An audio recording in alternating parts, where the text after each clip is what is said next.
প্রিয় মনোবিজ্ঞান বিভাগের মাস্টার্সের শেষ পর্বের শিক্ষার্থীবৃন্দ এবং অনার্স তৃতীয় বর্ষের শিক্ষার্থীবৃন্দ, আজকে রুটিন অনুযায়ী মাস্টার্স শেষ পর্বের সঙ্গে ক্লাসটি আছে।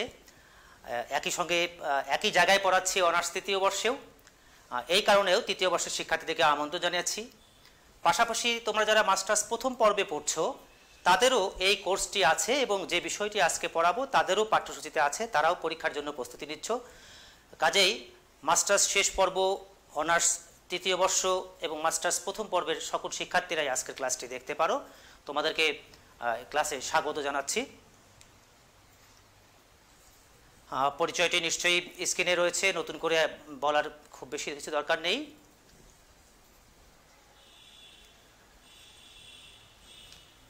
আমরা একটু দেখো, দুটি ভাগ এখানে আছে। মাস্টার্স শেষ পর্বের কোর্স কোড হচ্ছে 313405।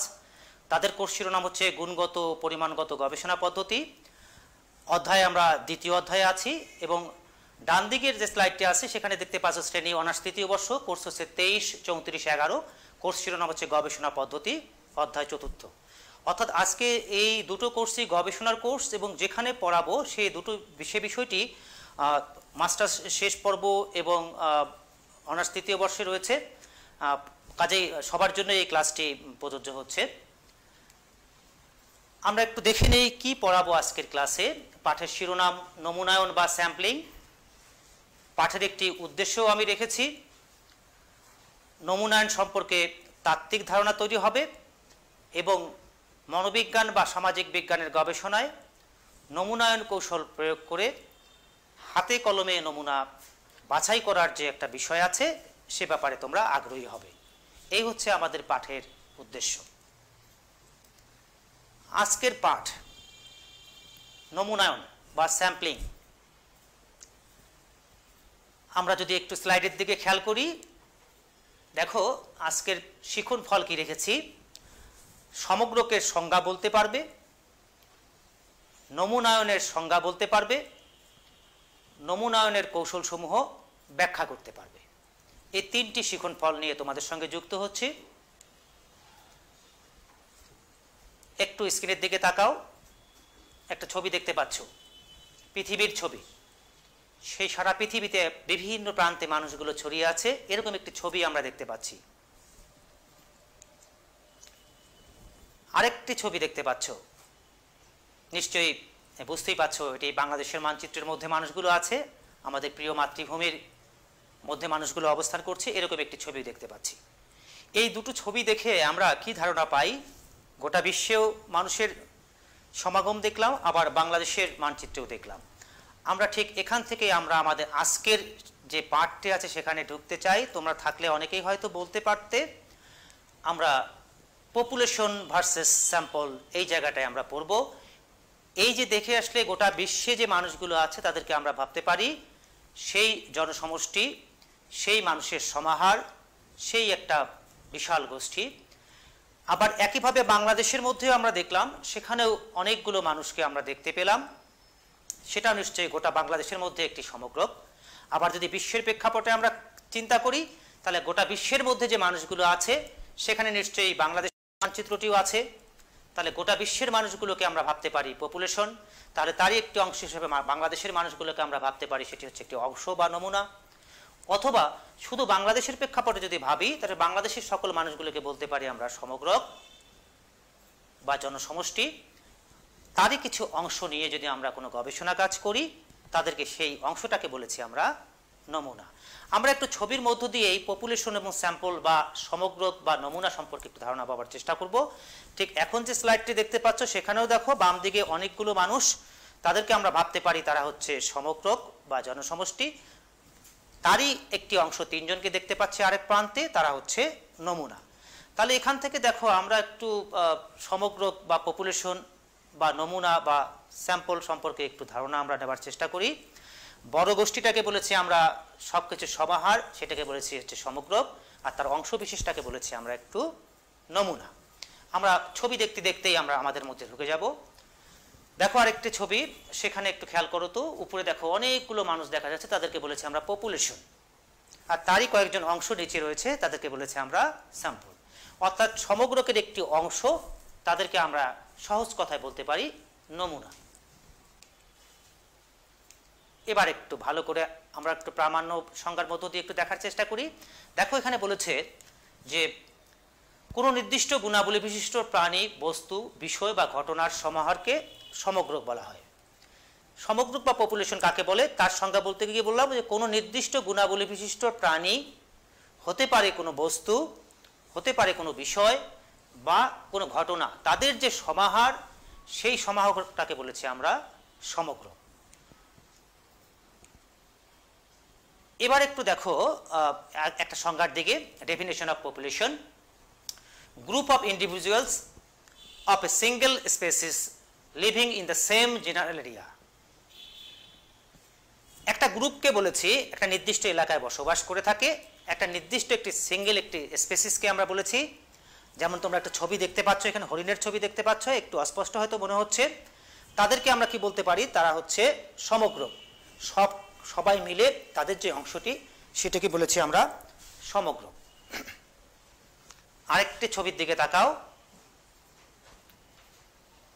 এবং নিশ্চয়ই বুঝতে পারছো যে নিচে কতগুলো ছবি দেখতে পাচ্ছি এবং উপরে যদি একটু লেখাটার দিকে তোমরা একটু খেয়াল করে দেখবা যে all individuals that belong to the same species and live in a given area at a particular time.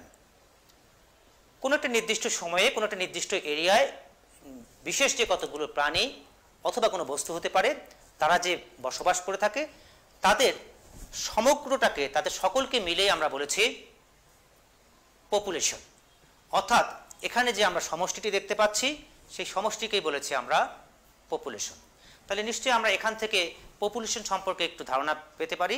এখান থেকে যদি আমি কয়েকটিকে বেছে নিয়ে গবেষণার কাজে লাগাই, তাহলে সেই কয়েকটি কি হয়ে যাবে, নিশ্চয়ই আমার সামনে থাকলে তোমরা উত্তর দিতে পারতে। তাই সেই অংশটাকে বলবো আমরা নমুনা। আরেকটি স্লাইডে আমরা চলে এসেছি। বাম দিকে দেখো অনেক মানুষ, সেগুলোকে বলেছি আমরা সমগ্রক বা পপুলেশন। ডান দিকে বলেছি স্যাম্পল বা নমুনা। এবার আমরা একটু তাহলে চলে আসি, ঠিক ডান দিকে যেমনটা দেখলাম নমুনা, তাহলে নমুনা কাকে বলে? আমরা এতক্ষণ সাধারণ কথাবার্তার মধ্য দিয়ে যেটা বলেছি, সেখানে তোমরা এইটুকু বুঝতে পেরেছো যে সব কিছু সমাহারকে বলেছি আমরা সমগ্রক, তার একটি অংশকে বলেছি আমরা নমুনা। আমরা আরেকটু স্পষ্ট হবার চেষ্টা করব, নমুনা কি শুধু ওর মধ্য দিয়ে সীমাবদ্ধ, না ওর মধ্যে আরো কোনো কথা থাকতে পারে? আমরা একটু যদি খেয়াল করি,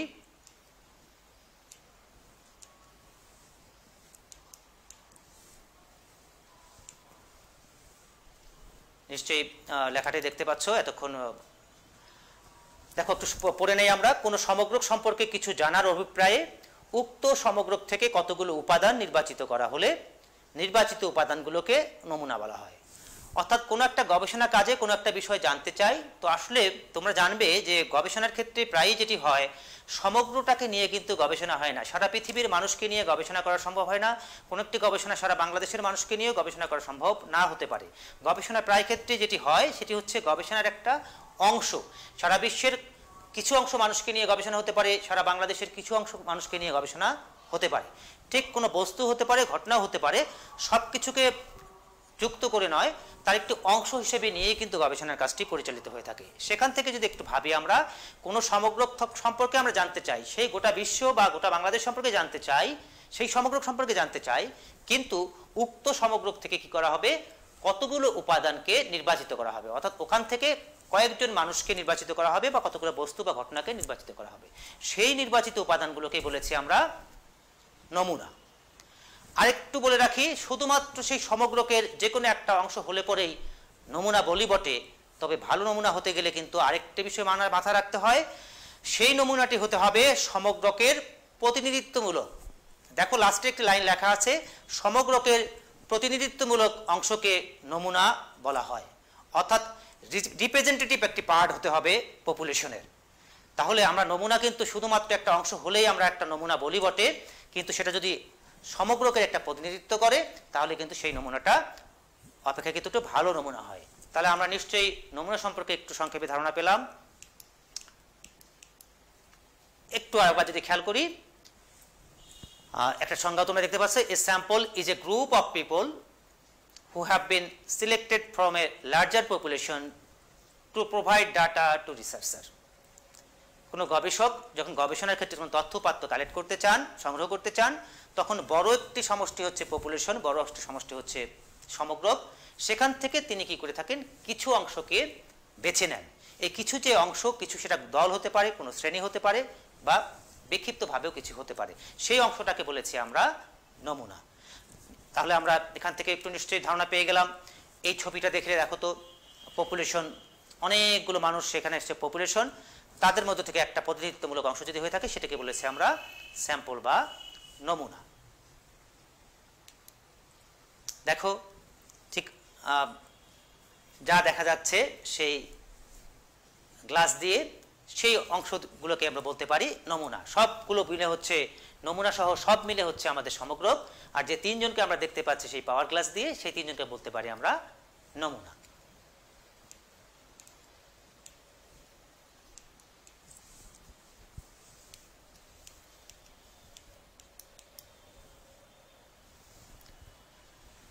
আবার একটি ছবি দেখতে পাচ্ছি, দেখো ডান দিকে পপুলেশন, বাম দিকে লেখা আছে স্যাম্পল গ্রুপ। সেই পপুলেশন থেকে কিছু মানুষগুলোকে সেখানে আলাদা করে নেওয়া হয়েছে। বিভিন্নভাবে আলাদা করা যেতে পারে, সেই জায়গাগুলোতে আমরা একটু পরে আসছি। দেখো ডান দিক থেকে চলে গেছে 2 নাম্বারটা, চলে গেছে 3 নাম্বার, চলে গেছে 14, চলে গেছে 6। দেখো বিভিন্ন জনকে নাম্বারিং করা আছে, সেখান থেকে কিছু নাম্বার কিন্তু এখানে এসছি। তাহলে আমরা পপুলেশন বলেছি ডান দিকের সবাইকে, সেই 15 জনকে, আর 4 জনকে আমরা কি করেছি, নমুনায় নিয়েছি। 4 জনের উপরে গবেষণাটাই করা হবে বলে 4 জনকে বেছে নেওয়া হয়েছে। আমরা এবার দেখব এই যে 4 জনকে বেছে নিয়েছে, এই বাছার কোনো নিয়ম আছে কিনা, বেছে নেওয়ার কোনো প্রক্রিয়া আছে কিনা। এই বেছে নেওয়ার যে প্রক্রিয়া আছে সেটাকে বলে থাকি আমরা নমুনায়ন বা স্যাম্পলিং। তাহলে একটু ভালোভাবে আমরা দেখে নেই স্যাম্পলিং কাকে বলে। যে প্রক্রিয়ায় সমগ্র থেকে নমুনা নির্বাচিত করা হয় বা বাছাই করা হয় তাদেরকে বলেছি আমরা নমুনায়ন। একটি বিশেষ প্রক্রিয়ার মধ্য দিয়ে কিন্তু নমুনা বাছাই করতে হয়। আমি যেমনটা বলেছি, একটা অংশকেই কিন্তু সবসময় নমুনা বলতে পারি না। নমুনা বাছাই করার জন্য কতগুলো প্রসেস আছে, বিজ্ঞানভিত্তিক কতগুলো কৌশল আছে, প্রক্রিয়া আছে। সেই বাছার যে প্রক্রিয়া, নমুনা বাছাই করার যে প্রক্রিয়া, সেটাকেই বলেছি আমরা নমুনায়ন বা স্যাম্পলিং। একটু যদি আমরা দেখে নেই, দেখো স্যাম্পলিং, পপুলেশন, স্যাম্পল, ইতিমধ্যে আমরা কথা বলে এসেছি। সমগ্র বলেছি আমরা সবকিছু সমাহারটাকে, স্যাম্পল বলেছি তার একটি প্রতিনিধিত্বমূলক অংশকে, আর স্যাম্পলিং বলেছি বাছাই করার যে একটি প্রক্রিয়া আছে, সেই বাছাই করার প্রক্রিয়াটাকে বলেছি আমরা স্যাম্পলিং। তোমরা অ্যাট এ গ্লান্স নিশ্চয়ই 3টা সংজ্ঞা এখানে দেখতে পাচ্ছ। আমরা চলে যাই আমাদের পরবর্তী স্লাইডে। নমুনায়নের প্রকারভেদ, অর্থাৎ নমুনায়ন বাছাই করার পদ্ধতিগুলো কি কি আছে। প্রধানত 2টি ভাগে ভাগ করা হয়ে থাকে। একটিকে বলা হয়েছে সম্ভাবনা নির্ভর নমুনায়ন বা প্রবাবিলিটি স্যাম্পলিং, আরেকটি বলেছে নিঃসম্ভাবনা নির্ভর নমুনায়ন বা নন প্রবাবিলিটি স্যাম্পলিং। আমরা এই দুটো ভাগ নিয়ে কথা বলবো, কাকে বলে আমরা বোঝার চেষ্টা করব। প্রথমেই চলে যাই আমরা সম্ভাবনা নির্ভর নমুনায়নের মধ্যে। আমরা যদি একটু খেয়াল করি,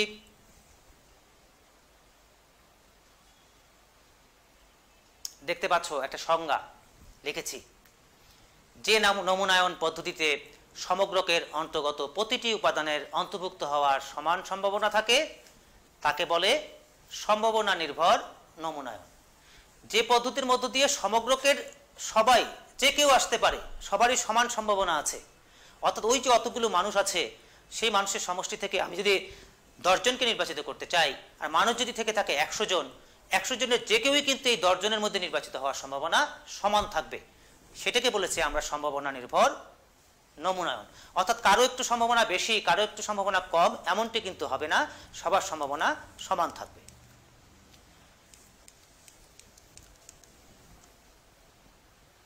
এই যে একটা ছবি দেখতে পাচ্ছ, নিশ্চয়ই পরিচিত, লুডু দেখতে পাচ্ছ, গুটি দেখতে পাচ্ছ না? তাহলে এই যে গুটিটি দেখতে পাচ্ছ, এখানে দেখো কয়টা দিক আছে, 6টি তল আছে না? 1 2 3 4 5 6। তো এটি নিশ্চয়ই আমরা যখন খেলি তখন নিশ্চয়ই যে কোনো পিঠ আসার সম্ভাবনা নিশ্চয়ই সমান থাকে। 2 আসার সম্ভাবনা যেমন থাকে, 5 আসার সম্ভাবনা যেমন থাকে, 6 আসার সম্ভাবনা কিন্তু সমান থাকে। প্রত্যেকটি পিঠেরই কিন্তু যে কোনো বাড়ি যে কোনো প্রচেষ্টার মধ্য দিয়ে কিন্তু আসার সম্ভাবনা সমান থাকে। এটাকে আমরা কি বলতে পারি? এটাকে বলতে পারি সম্ভাবনা নির্ভর নমুনায়ন। অর্থাৎ 1 আসতে পারে, 2 আসতে পারে, 3 আসতে পারে, 4 আসতে পারে, 5 বা 6 সবারই আসার সম্ভাবনা কিন্তু সমান। নিশ্চয়ই আরেকটি ছবি দেখতে পাচ্ছ, আমাদের একই রকম ছবির মধ্যেই আমরা আছি। সেই জায়গাটার থেকে খেয়াল করো যে কোনো পিঠ কিন্তু এখানে আসার সম্ভাবনা আছে। তাহলে এগুলোকে কি বলেছে আমরা? সম্ভাবনা নির্ভর, তাই না? একটু খেয়াল করো, স্লাইডটা একটু চেঞ্জ করেছি। সম্ভাবনা নির্ভর নমুনায়নের মধ্যে একটা লটারির বাক্স দেখতে পাচ্ছ। সেই বাক্সের মধ্যে নিশ্চয়ই অনেক নম্বর আছে। সেই নম্বরগুলোর মধ্যে থেকে কিন্তু আমরা বাছাই করব। ওখানে প্রত্যেকটি নম্বরই কিন্তু একটি করে আছে, এবং আমি যদি ওখান থেকে 10টা নম্বর তুলে নেই, প্রত্যেকটি নম্বরই কিন্তু একটি করে আছে, সবার আসার সম্ভাবনা সেখানে সমান আছে। এইটাকে বলতে পারি আমরা সম্ভাবনা নির্ভর নমুনায়ন। অথবা তোমরা যদি দেখো আমার হাতে একটি কয়েন দেখতে পাচ্ছ। একদিকে আছে বঙ্গবন্ধুর ছবি, আরেক দিকে আছে একটি শাপলা, আমাদের জাতীয় ফুল। আমি যদি ঠিক এভাবে টস করি, একটু খেয়াল করো, যে কোনো পিঠ কিন্তু এখানে আসার সম্ভাবনা সমান আছে। অর্থাৎ আসতে পারে বঙ্গবন্ধুর ছবি সম্মিলিত, অথবা আসতে পারে সেই শাপলার ছবিটি। তাহলে এইটাকে বলেছে আমরা সম্ভাবনা নির্ভর নমুনায়ন। এবার একটু চলে আসি নিঃসম্ভাবনা নির্ভর নমুনায়ন কাকে বলে। যে নমুনায়ন পদ্ধতিতে সমগ্রকের অন্তর্গত প্রতিটি উপাদানের অন্তর্ভুক্ত হওয়ার সমান সম্ভাবনা থাকে না, তাকে বলেছি নিঃসম্ভাবনা নির্ভর নমুনায়ন। অর্থাৎ আগেরটা যেমন ছিল 100 জনের মধ্য থেকে 10 জনকে নির্বাচিত করলে প্রত্যেকেরই আসার সমান সম্ভাবনা, ঠিক এখানে ঠিক এমনটি হবে না। কারো সম্ভাবনা একটু বেশি থাকবে, কারো একটু কম থাকবে। এরকম যদি অবস্থার মধ্য দিয়ে নমুনা বাছাই করা হয়, তখন সেই প্রক্রিয়াটাকে বলেছি আমরা নিঃসম্ভাবনা নির্ভর নমুনায়ন।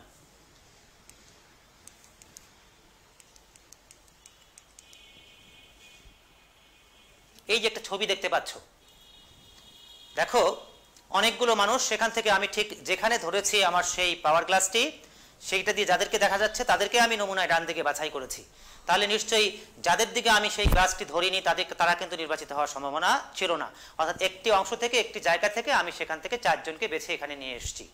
তাহলে সবার যদি নমুনায় অন্তর্ভুক্ত হওয়ার সমান সম্ভাবনা না থাকে, তাহলে সেটাকে বলবো আমরা নিঃসম্ভাবনা নির্ভর নমুনায়ন।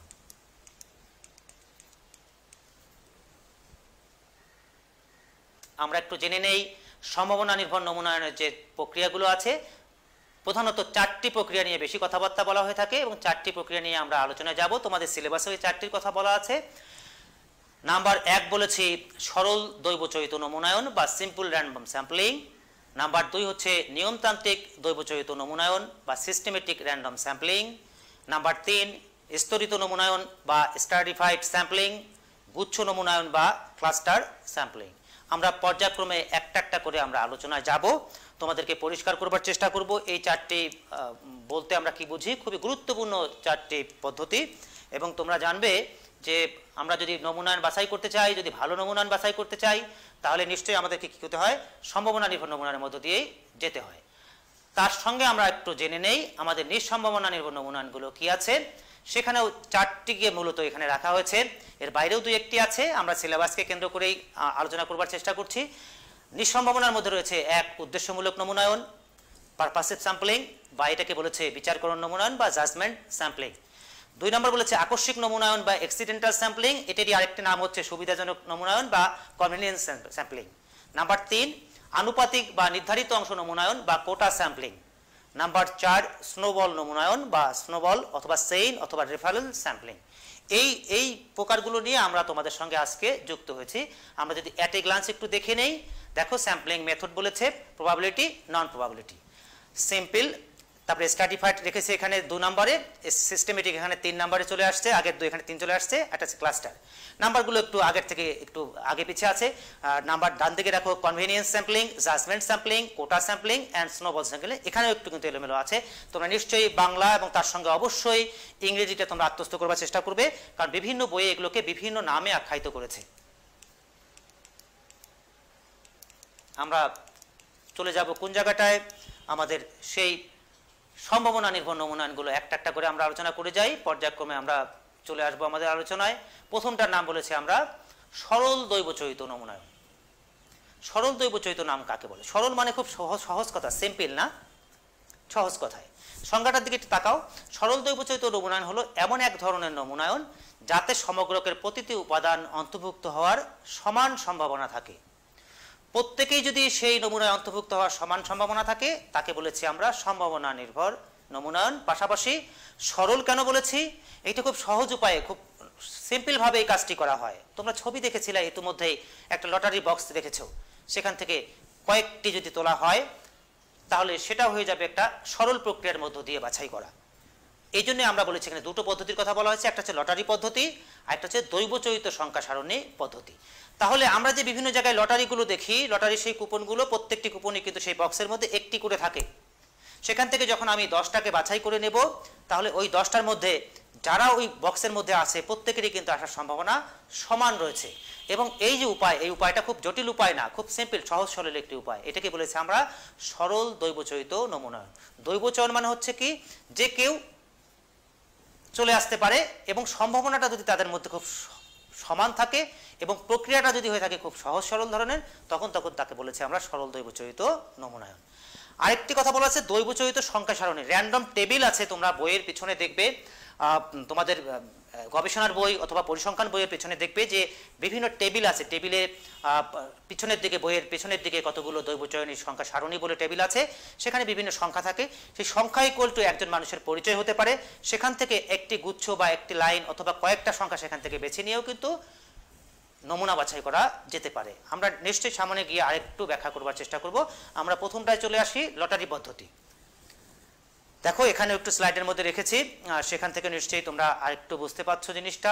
সেখানে ওই দুটো পদ্ধতির কথাই বলা আছে, একটা হচ্ছে লটারি মেথড আর একটা হচ্ছে tables of random number. Random নাম্বারের যে টেবিল, যেটি বললাম, এই দেখো সরল দৈবচয়িত। আমরা যদি খেয়াল করি, একটা বক্স, সেখান থেকে যদি লটারি পদ্ধতির মধ্য দিয়ে সেখান থেকে 10টাকে নির্বাচিত করা হয়, সেই প্রক্রিয়াটাকে বলেছি আমরা সরল দৈবচয়িত নমুনায়ন। যে কারো আসার সম্ভাবনা কিন্তু এখানে সমান। দেখো সেই 5000, সেখান থেকে 100 জনকে আমরা বেছে নিয়েছি এবং যে কারোরই কিন্তু সেখানে যুক্ত হওয়া, সেই 100-র মধ্যে যুক্ত হওয়ার সম্ভাবনা ছিল। 5000কে বলেছি আমরা সমগ্রক, 100কে বলেছি আমরা নমুনায়ন, 100কে বলেছে নমুনা। আর যে প্রক্রিয়ার মধ্য দিয়ে, লটারি পদ্ধতির মধ্য দিয়ে বেছে নিলাম, এটাকে বলেছে আমরা সরল দৈবচয়িত নমুনায়ন। দেখো আরেকটা ছবি দেখতে পাচ্ছ, 4 জনকে দেখো চিহ্নিত করেছে, এখান থেকে একে, ওখান থেকে ওকে, এখান থেকে এখানে, এখান থেকে এখানে। যে কাউকে কিন্তু এখান থেকে বাছা হতে পারত। তাহলে আমি লটারি প্রক্রিয়ার মধ্য দিয়েও কিন্তু আমার এই 4 জন নির্বাচিত হতে পারত। তাহলে সহজ সরলভাবে, সিম্পলভাবে যদি আমি এভাবে সেখান থেকে যদি আমার 4 জনকে অথবা 10 জনকে, যে কয়জনকে আমার নমুনায় দরকার বেছে নেই, সহজ সরল পন্থার মধ্য দিয়ে, সেটাকে বলেছে আমরা সরল দৈবচয়িত নমুনায়ন। আরেকটি ছবি দেখতে পাচ্ছ, দেখো বিভিন্ন 3 কালারের ছবি দেখতে পাচ্ছ। 3 কালারের মানুষ থেকে আমরা বাছাই করে ডান দিকে নিয়ে এসেছি নমুনায়, সিম্পল র্যান্ডম স্যাম্পলিং। এবং সবার কিন্তু আসার সম্ভাবনা সমান থাকবে, কারণ আমরা তো বলেছি যে প্রক্রিয়ার মধ্য দিয়ে যাব, লটারি পদ্ধতি অথবা দৈবচয়ন টেবিল, সেখান থেকে আমরা দেখো ডান দিকে 3 জনকে বেছে নিয়েছি 3 কালারের। এমনকি প্রত্যেকেরই কিন্তু সেখানে আসার সম্ভাবনা সমান যদি থাকে, তখন সেটাকে বলবো আমরা সরল দৈবচয়িত নমুনায়ন। পন্থাটা যদি সরল হয় তখন সেটি বলেছে আমরা সরল দৈবচয়িত। আরেকটি ছবি দেখতে পাচ্ছ, দেখো গবেষক ঠিক মাঝামাঝি একটি জায়গায়, সেখান থেকে দেখো বিভিন্ন জায়গা থেকে বিভিন্ন জনকে বেছে নিয়েছে, তাকে আসতে বলেছে, তাকে আসতে বলেছে, তাকে আসতে বলেছে, তাকে, এইভাবে এই যে করলো, সে কিন্তু ভাবে কোনো ধরনের কোনো নিয়মের মধ্য দিয়ে যায়নি। এখান থেকে ওখান থেকে ওখান থেকে যে বিক্ষিপ্তভাবে, এলোমেলোভাবেই কিন্তু সে বাছাই করেছে। এই যে এলোমেলোভাবে, বিক্ষিপ্তভাবে, এটাকে বলেছে দৈবচয়ন। হঠাৎ করেই বেছে বেছে নিয়ে কিভাবে বাঁচলো, কোনো ধরনের কোনো হিসাব নিকাশের মধ্য দিয়ে না, সেই পন্থায় যে বেছে নেয়, এটাকে বলেছে আমরা সরল দৈবচয়িত নমুনায়ন। এর মধ্য দিয়ে যে কাউকেও আসতে পারতো, সে কোনো কিছু বিচার বিশ্লেষণও করেনি, কাকে চেনে না চেনে এই ব্যাপারটাও কোনো কিছু নিয়ে আসেনি, জাস্ট তুমি আসো তুমি আসো তুমি আসো করে জাস্ট এভাবেই কিন্তু বেছে নিয়ে নমুনা। এটাও একটি সরল দৈবচয়িত পন্থার মধ্য দিয়ে আমরা নমুনা বেছে নিতে পারি। আরেকটি ছবি দেখো, নাম্বারিং করা আছে 1 2 3 4 5 6 7, এভাবে দেখো। দেখো নিচে একটু লেখা আছে 1 থেকে 30, তার 1/3 আমরা বিবেচনা করতে চাই, 3 ভাগের 1 ভাগকে নিতে চাই, 10 জনকে আমরা বিবেচনা করতে চাই। তাহলে 10 জনকে আমি ইচ্ছে করলে পরে আমি যাদেরকে নাম্বার যেভাবে দিচ্ছি ইচ্ছে করলে পরে একে ওকে দিয়ে কিন্তু বাছাই করে নিতে পারি। তাহলে আমার যদি একেবারে সহজ সরল কোনো ধরনের কোনো হিসাব নিকাশ না, কোনো ধরনের কোনো পরিকল্পনা মাফিক না, জাস্ট খালি বিক্ষিপ্তভাবে এলোমেলোভাবে যদি আমি বাছাই করে নেই, তখন সেটা হতে পারে কি সিম্পল র্যান্ডম স্যাম্পলিং বা সরল দৈবচরিত নমুনায়ন। সরল কথাটা এই কারণে বলা হচ্ছে, তোমরা এরপরও দেখবা যে এখানে সম্ভাবনা নির্ভরের মধ্যে আরও 3টি আছে। এই 3টি যে ভাগ আছে, 3টির মধ্যে এত সহজ সরল প্রক্রিয়ার মধ্যে থাকবে না। সেই জায়গায় কতগুলো নিয়ম আসবে, কতগুলো বিশেষ প্রক্রিয়া আসবে, সেগুলো নিশ্চয়ই সরল না বলেই তাদেরকে আমরা সরল বলতে পারিনি। এইটার মধ্যে খুব সহজ সরল লটারি পদ্ধতি বা র্যান্ডম টেবিল পদ্ধতি বলেই এটাকে বলেছি সরল দৈবচরিত নমুনা। র্যান্ডম টেবিল দেখো, আবারও দেখতে পাচ্ছ একটা লটারির মতো একটা আয়োজন, সবগুলো নাম্বার সেখানে আছে, সেখান থেকে কয়েকটিকে বেছে নেওয়া হচ্ছে। আরেকটি পদ্ধতি বলেছিলাম তোমাদের কি, যে সরল দৈবচরিত টেবিল থাকে না, পরিসংখ্যান বইয়ের পিছনে অথবা গবেষণার বইয়ের পিছনে কিন্তু এই যেরকম নাম্বার আছে, এই নাম্বারগুলোকে আমি ভাবতে পারি এক একজন ব্যক্তির পরিচয়। আবার হতে পারে নাম্বারগুলো যদি আমাদের 2 ডিজিটের হয়ে থাকে, তাহলে আমরা কি করতে পারি, আমরা দুটো করে ডিজিট ভাগ করতে পারি। আমরা বলতে পারি 61, 42, তারপরে বলতে পারি 42, এভাবে কিন্তু আমরা ভাগ করতে পারি। তো আমরা ব্যক্তির পরিচয়গুলোকে কতগুলো ডিজিট দিয়ে চিহ্নিত করে সেখান থেকে কোনো একটি কলাম, কোনো একটি রো অথবা কোনো একটি এরিয়ার কতগুলো নাম্বারকে আমরা আমাদের নমুনায় অন্তর্ভুক্ত করতে পারি।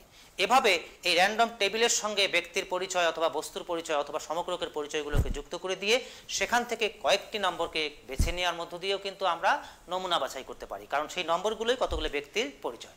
দেখো এখানে আরেকটি টেবিল দেখতে পাচ্ছ, সেই টেবিলের মধ্যে অনেকগুলো আছে, সেখান থেকে মনে করো যে আমরা 20 জনকে বাছাই করে নিতে চাই। ডান দিকে দেখো 1, 2, 3 করে 20 জনের একটা পরিচয় দেওয়া আছে, 20 জনের নাম পরিচয় আছে। তো সেখান থেকে আমরা যদি সেই নম্বরগুলো এখান থেকে তুলে নেই, দেখো 45, 46, 47 ওখান থেকে তুলে এভাবে 20 জনকে আলাদা করা হয়েছে। ওই 20 জন ইকুয়াল টু কিন্তু 20 জন ব্যক্তির পরিচয়, কিন্তু গবেষক কিন্তু জানেন না কোন রোলটি কার কত নাম্বার। সেখান থেকে কোনো একটি কলাম, কোনো একটি রো অথবা কোনো একটি এলাকার নম্বরগুলোকে বেছে নিয়ে সেই ব্যক্তিগুলোর পরিচয় কি তাদেরকে নমুনায় অন্তর্ভুক্ত করার মধ্য দিয়েও কিন্তু কাজটি করা যেতে পারে। তবে একটু কথা বলে রাখি, সহজ সরল হলে পরেও কিন্তু আমরা বলেছি সম্ভাবনা নির্ভর নমুনার মানে কতগুলো অবস্থায় যেতে হয়, যেহেতু সবার আসার সম্ভাবনা সমান থাকে, কাজেই 100 জন থাকলে 100 জনের পরিচয় থাকতে হবে, 100টা নাম্বার থাকতে হবে। যদি 10,000 থাকে তাহলে 10,000-এরই 10,000টা নাম্বার দিতে হবে। সেখান থেকে কিন্তু আমাদেরকে বের করে নিয়ে আসতে হবে, বাছাই করতে। তাহলে সরল দৈবচরিত নমুনার মধ্য দিয়ে কিন্তু সেই ব্যক্তিগুলোকে আমাদের কতগুলো নম্বরে অথবা বিশেষ কতগুলো পরিচয় আমাদেরকে নিয়ে আসতে হয়, তারপরেই কিন্তু আমাদেরকে সেই বাছাই প্রক্রিয়ায় যাওয়া যায়। আমরা দেখে নিলাম আমাদের 1 নাম্বার যেটি ছিল সরল দৈবচরিত নমুনায়ন। এবারে 2 নাম্বারে চলে আসি, বলেছে নিয়মতান্ত্রিক দৈবচরিত নমুনায়ন বা সিস্টেমেটিক র্যান্ডম স্যাম্পলিং। সংজ্ঞাটার দিকে একটু খেয়াল করে দেখো, নিয়মতান্ত্রিকভাবে একটি ব্যক্তি সহকারে দৈবচরিত পন্থায় নমুনা নির্বাচনের পদ্ধতিকে নিয়মতান্ত্রিক দৈবচরিত নমুনায়ন বলে।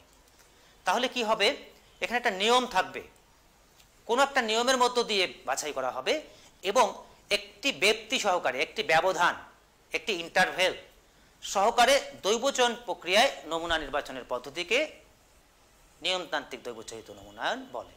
ধরে নাও ছোট্ট একটা উদাহরণ দেই, তোমাদের ক্লাসে 100 জন তোমরা শিক্ষার্থী আসো, সেখান থেকে আমি 10 জনকে বেছে নিতে চাই। তাহলে 1 থেকে 100 পর্যন্ত আমি তোমাদেরকে পরিচয় দিলাম, একজনের পরিচয় 1, একজনের 2, এভাবে 100তম পরিচয়ও একজন আছো। সেখান থেকে 10 জনকে যদি নির্বাচন করতে চাই, তাহলে আমি করতে পারি এরকম যে 10 রোল যে আসো সে চলে আসো, আবার 10 ব্যবধানে যে 20 আছে সে চলে আসো, 30 চলে আসো, 40 চলে আসো, 50 চলে আসো, এভাবে কিন্তু আমি বাছাই করতে পারি। তাহলে 10 ব্যবধানে মানে নির্দিষ্ট ব্যক্তি 10 ব্যবধানে ডেকে নিলাম এবং একটা নিয়মতান্ত্রিক পন্থায় কিন্তু আমি 10 জনকে বেছে নিলাম। এটাকে বলেছি নিয়মতান্ত্রিক দৈবচরিত নমুনায়ন। এখানে আরেকটি কথা বলে রাখি, এই যে 10 রোলটাকে আমি বেছে নিলাম, এখানেও কিন্তু আমি পক্ষপাতিত্ব করতে পারি। কেন স্যার আপনি 10 রোলটাকে বেছে নিলেন? আপনি তো 1কে বেছে নিতে পারতেন, আপনি 2কে বেছে নিতে পারতেন। যদি আমি 1কে বেছে নিতাম তাহলে হয়তো 1, 11, 21, 31 এরা চলে আসতো। তাহলে এই 1 নেব না 10 নেব, এটাও নিশ্চয়ই আমি আমার মতো করে নিতে পারি না। এই জায়গায় একটা কাজ করতে পারি, 1 থেকে 10 পর্যন্ত যে পরিচয়টি আছে এখান থেকে আমি একটা লটারি পদ্ধতির মধ্য দিয়ে বেছে নেব। অর্থাৎ 1 থেকে 10 পর্যন্ত লটারির মধ্য দিয়ে 10টা কাগজের মধ্যে লিখে সেখান থেকে একটা তুলব, তুলে দেখলাম উঠেছে হচ্ছে 5। তাহলে আমি এখন আমার নিয়ম হচ্ছে আমি একটা নির্দিষ্ট ব্যবধানে তুলব, মানে 10 ব্যবধানেই তুলব। তাহলে 5কে নেব, 15কে নেব, 25কে নেব, 35কে নেব, এভাবে আমি বেছে নেব। তাহলে দেখো প্রথমটাও কিন্তু নির্বাচন করতে গিয়ে আমি দৈবচয়ন পন্থায় করলাম, এরপরে নির্দিষ্ট ব্যক্তি বা 10 ব্যবধানে 10 জনকে বেছে নিলাম। এই প্রক্রিয়াটাকে বলেছি আমরা নিয়মতান্ত্রিক দৈবচয়িত নমুনায়ন। অর্থাৎ একটা আমরা দৈবচয়ন পন্থায় আমরা বের করেছি, তারপরে নির্দিষ্ট ব্যক্তি অনুযায়ী বাকিদেরকে চিহ্নিত করেছি। দেখো এখানে একটা ছবি দেখতে পাচ্ছ, দেখো দুইজনকে বাদ দিয়ে একজনকে, আবার দুজনকে বাদ দিয়ে একজনকে, আবার দুজনকে বাদ দিয়ে একজনকে আমরা টিক দেখতে পাচ্ছি। অর্থাৎ একটা নির্দিষ্ট ব্যক্তি রেখে কিন্তু বাছাই করেছে। এইটাকে বলেছি আমরা নিয়মতান্ত্রিক দৈবচয়িত নমুনায়ন। নিয়মটা কি? নিয়মটা হচ্ছে আমাদের দুজনের পরে একজন, দুজনের পরে একজন, ব্যক্তিটা আমরা সমান রেখেছি সব জায়গায়, এভাবে বাছাইটাকে বলেছি নিয়মতান্ত্রিক দৈবচয়িত। আরেকটি ছবি দেখতে পাচ্ছ, এখানেও দেখো পরিষ্কার হয়ে যাবে, প্রথম জনকে নেওয়া হয়েছে, দুজনকে বাদ দিয়ে আরেকজনকে নেওয়া হয়েছে, এরপরে দুজনকে বাদ দিয়ে আরেকজনকে, আবারও দুজনকে বাদ দিয়ে আরেকজনকে, এবং আরেকজনকে আবারও দুজনকে বাদ দিয়ে আরেকজনকে। এভাবেই দেখো নমুনায় কিন্তু আমরা নিয়মতান্ত্রিক দৈবচয়ন প্রক্রিয়ার মধ্য দিয়ে বাছাই করতে পারি। এবার চলে আসি আমরা স্তরিত নমুনায়ন অথবা স্ট্র্যাটিফাইড স্যাম্পলিং। একটু স্লাইডের দিকে খেয়াল করো, একটু বড় মনে হচ্ছে, আমি একই স্লাইডে রেখেছি তোমাদের বোঝার সুবিধার জন্য। স্তরিত নমুনায়ন পদ্ধতিতে প্রাথমিকভাবে সমগ্রকে এক বা একাধিক নির্দিষ্ট বৈশিষ্ট্যের ভিত্তিতে কতগুলো স্তরে বিভক্ত করা হয়। সমগ্রকের প্রতিটি স্তরকে এক একটি উপসমগ্রক বলে। একটু ভালো করে খেয়াল করো, স্তরিত নমুনায়ন পদ্ধতিতে প্রাথমিকভাবে সমগ্রকে এক বা একাধিক নির্দিষ্ট বৈশিষ্ট্যের ভিত্তিতে কতগুলো স্তরে ভাগ করা হয়। তাহলে সমগ্রক কারা? সমগ্রক বলেছে সবকিছু সমষ্টি, সমাহার। সেখান থেকে আমরা কয়েকটা ভাগে ভাগ করব, সেই ভাগগুলোকে আমরা কি বলবো? ভাগগুলোকে বলবো আমরা স্তর। সেই স্তরগুলোকে আবার বলছে কি, প্রত্যেকটা স্তরকে আমরা আরেকটি নামে ডাকতে পারি, সেগুলোকে বলতে পারি উপসমগ্রক, সমগ্রকের একটি অংশ। তোমরা একটু খেয়াল করো, আমি একটা উদাহরণের মধ্যে তোমাদের বোঝাবার চেষ্টা করি। যে ধরে নাও যে এখন আমরা যে পরিস্থিতির মধ্য দিয়ে আছি, এরকম একটি গবেষণা কাজ করতে চাই রাজশাহী সিটি কর্পোরেশন এলাকায় যে মানুষগুলো বসবাস করছে তাদের শারীরিক, মানসিক, সামাজিক, অর্থনৈতিক সব কিছু মিলে তার অবস্থাটা এখন কেমন আছে এটা আমরা জানতে চাই। অর্থাৎ তার শারীরিক, মানসিক, সামাজিক, অর্থনৈতিক অবস্থার উপরে করোনার প্রভাব কতটুকু আছে এটা আমরা জানতে চাই। তাহলে আমি কি করব? সিটি কর্পোরেশন এলাকার যে মানুষগুলো আছে তাদেরকে আমি কয়েকটা স্তরে ভাগ করে নেই। নিশ্চয়ই আমি যদি এভাবে ভাগ করতে চাই যে সেখানে মানুষ আছে, কিছু আছে উচ্চবিত্ত, কিছু আছে মধ্যবিত্ত, কিছু আছে নিম্নবিত্ত। সমগ্র সিটি কর্পোরেশন এলাকায় এই 3 স্তরের মানুষকে আমি 3টা স্তরে আমি ভাগ করলাম। যদি আমরা একটু এখানে খেয়াল করি,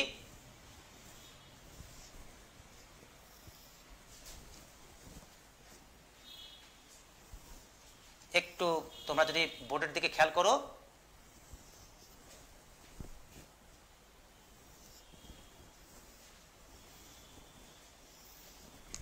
দেখো আমরা ধরে নেই এটা হচ্ছে এরকম, এটা হচ্ছে উচ্চবিত্ত, এই স্তরটা হচ্ছে উচ্চবিত্ত, এইটাকে ধরে নেই মধ্যবিত্ত,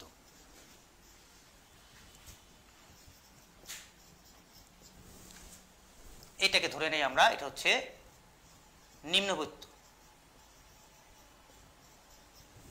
তাহলে এই 3 জায়গার মানুষগুলো মিলেই কিন্তু আমাদের কি পুরো সিটি কর্পোরেশন এলাকার মানুষ, তাই না? মধ্যবিত্ত আমরা এটাকে গুণ চিহ্ন দ্বারা প্রকাশ করি, আর নিম্নবিত্তকে আমরা মাইনাস চিহ্ন দ্বারা প্রকাশ করি। তাহলে একটু দেখে নাও, এই 3 এলাকার মানুষ মিলেই কিন্তু রাজশাহী সিটি কর্পোরেশনের মানুষ। এখন এই যে আমরা স্তরগুলো করেছি, এই স্তরগুলো করতে গেলে আমাদের যে কাজটি করতে হয়, তোমরা যদি এখন একটু খেয়াল করতে পারো তোমাদের স্লাইডে আরেকবার, সেখানে যদি একটু খেয়াল করো, পরের যে অংশটি আছে সেই অংশটির মধ্যে বলা আছে, দেখো এক একটি উপসমগ্রকের সকল এককের মধ্যে সর্বাধিক সমরূপতা, সমরূপতা মানে হোমোজিনিয়াস, এবং বিভিন্ন উপসমগ্রকের এককগুলোর মধ্যে সর্বাধিক পরিমাণ অসমরূপতা, হেটারোজেনিয়াস সৃষ্টি করে প্রতিটি উপসমগ্রক থেকে দৈবচয়ন প্রক্রিয়ায় নমুনা নির্বাচনের পদ্ধতিকে বলেছি স্তরিত নমুনায়ন। তাহলে আমরা এই পরের অংশের জন্য করেছি কি, প্রথমে দেখো এই যে 3টি ভাগ, এই 3টি ভাগকে বলেছি 3টে স্তর। এই তিনটি ভাগকে আমরা বলেছি তিনটি উপসমগ্রক, কারণ সব কিছু মিলে সমগ্রক আর পৃথকভাবে হচ্ছে আলাদা আলাদাভাবে উপসমগ্রক। এখন কথা হলো যে এই তিনটি যে আমরা স্তরে ভাগ করলাম এদের বৈশিষ্ট্য কেমন হবে? আমরা স্লাইডের পরের অংশটি পড়ে নিশ্চয়ই বুঝতে পেরেছি। উপসমগ্রকের সকল এককের মধ্যে সর্বাধিক পরিমাণ সমরূপতা। সর্বাধিক সমরূপতা, এই যে দেখো এখানে প্লাস প্লাস প্লাস, মানে সবার পরিচয় কি? সবার পরিচয় হচ্ছে এরা হচ্ছে সবাই উচ্চবিত্ত, অর্থাৎ এদেরকে বলতে পারে কি সমগোত্রীয়, তাই না? সবাই একই রকম, হোমোজেনাস। এদেরকে কি বলতে পারি? এরা সবাই মধ্যবিত্ত। এদেরকে কি বলতে পারি আমরা? এরা আবার সবাই একই রকম, এরা হচ্ছে সমগোত্রীয়। আবার এদেরকে কি বলতে পারি? সমগোত্রীয়। সবাই নিম্নবিত্ত। তাহলে ভেতরে যে সবার যে পরিচয়গুলো আছে এগুলোকে বলেছে আমরা হোমোজেনিয়াস, মানে সমগোত্রী, সবাই একই। সবার পরিচয়, কমন পরিচয় হচ্ছে উচ্চবিত্ত, সবার মধ্যবিত্ত, আর এখানকার সবার পরিচয় হচ্ছে নিম্নবিত্ত। এখন সেই স্লাইডে পরের লাইনে বলেছে বিভিন্ন উপসমগ্রকের এককগুলোর মধ্যে সর্বাধিক পরিমাণ অসমরূপতা। ঠিক ভেতরে যেমনটা একই জাতীয়, ভেতরে একই জাতীয়, ভেতরে একই জাতীয়, কিন্তু আমরা যদি এভাবে খেয়াল করি এই যে এর সঙ্গে এর পরিচয়টা কেমন, এরা যদি হয়ে থাকে উচ্চবিত্ত, এরা হচ্ছে মধ্যবিত্ত, এদের সম্পর্কটা কি? অসমগোত্রীয়। দেখো এখানে লিখছে অসমগোত্রীয়। আবার যদি বলি আমরা এদের সঙ্গে এদের পরিচয়টা কেমন? অসমগোত্রীয়।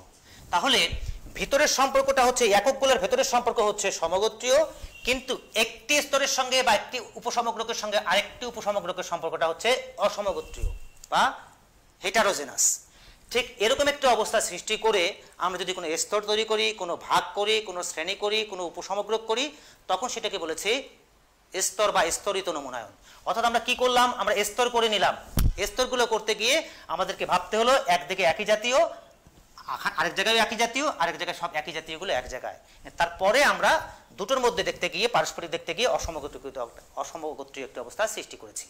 এইটাকে বলেছি আমরা স্তরিত নমুনায়ন। এখানে একটু কথা বলে রাখি, এখনো নমুনায়ন ঠিক হয়নি, আমরা শুধুমাত্র স্তরটা ভাগ করলাম মাত্র। এখন এখান থেকে যখন নমুনা বাছাই করতে যাব, মাথায় রাখতে হবে যে আমি নমুনায় আসলে কতজনকে রাখতে চাই। এখন ধরে নাও যে এখানে মানুষের সংখ্যা আছে 100 জন, এখানে আছে হচ্ছে 100 জন, এখানেও থাকতে পারে কত? 100 জন, হতে পারে, কম বেশি হতে পারে। তাহলে এই 100 জনের মধ্য থেকে আমি কি করব? আমি বেছে নেব কতজনকে? যদি বেছে নিতে চাই আমি 10 জনকে, তাহলে এই লটারি প্রক্রিয়ার মধ্য দিয়ে এখান থেকে আমি 10 জনকে বেছে নেব। এখানেও লটারি প্রক্রিয়ার মধ্য দিয়ে আমি 10 জনকে বেছে নেব, এখানেও তাই লটারি প্রক্রিয়ার মধ্যে 10 জনকে বেছে নেব। তাহলে আমি যদি মনে করে থাকি যে আমি আসলে 10 জন 10 জন 10 জন করে নেব, অনুপাতটা সমান রেখেই নেব, সেটাও হতে পারে, আবার অনুপাতটা চেঞ্জ করেও নেওয়া যেতে পারে। তাহলে আমরা স্তর তৈরি করার পরে তারপরে কিন্তু আমরা দৈবচয়ন প্রক্রিয়ার মধ্য দিয়ে, সরল দৈবচয়ন প্রক্রিয়ার মধ্য দিয়ে কিন্তু আমরা এখানে কাজটি করেছি। অর্থাৎ প্রথমে স্তর করে নিতে হবে, এরপরে আমাদের কি করতে হবে? আবার সেই দৈবচয়ন প্রক্রিয়ার মধ্য দিয়েই আমাদেরকে নমুনা বেছে নিতে হবে। এভাবে আমরা এটাকে বলেছি, এটার নাম কি বললাম আমরা? এটাকে বলেছি আমরা স্তরিত নমুনায়ন।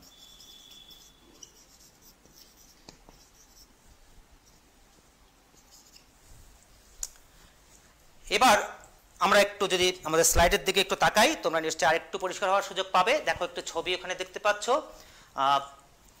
3টি স্তর।